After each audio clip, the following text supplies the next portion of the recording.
permets-moi de te partager quelque chose qui va te permettre de vraiment faire plaisir au Père Céleste. Si on part dans le livre de Romains, chapitre 8, versets 6, 7, 8. Je vais commencer à partir du verset 8. Il dit ceci: il est impossible de faire plaisir au Seigneur pour ceux qui vivent une vie dans la chair. Vous allez voir que beaucoup de personnes parlent beaucoup quand il s'agit du Père Céleste. Ils prêchent très bien. D'autres font même des miracles, d'autres font même des signes, d'autres prophétisent. Mais quand tu vois le comportement au quotidien, la colère, la jalousie, la rébellion, transgression, et la relation avec la femme, avec leur femme, avec leur copine ne tiennent pas, tiennent au bout du fil. Mais ils sont en train d'expliquer comment ils connaissent Dieu. Je pourrais même être bête. Hein.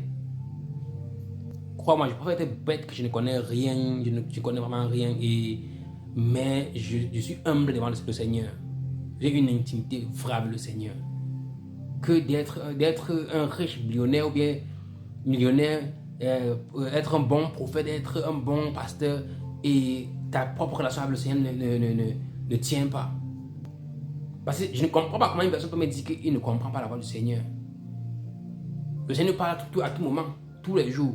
C'est parce que tu n'es pas suffisamment focalisé, tu n'es pas suffisamment tuné pour recevoir ces instructions. Le Dieu qu'on sait, c'est un Dieu qui est très calme et très posé, il ne s'embrouille pas.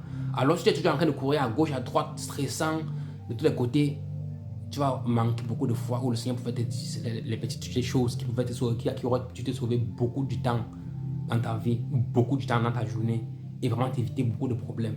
Mais on veut montrer qu'on est trop fort, qu'on maîtrise, qu'on contrôle.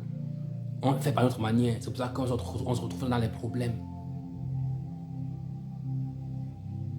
Mais le cadeau de la rébellion, si on parle dans le livre de Matthieu, il dit ceci: la tentation viendra viendra sûrement, mais malheur par qui elle viendra. Ne te laisse pas utiliser par les démons. Ne te laisse pas utiliser par les esprits maléfiques.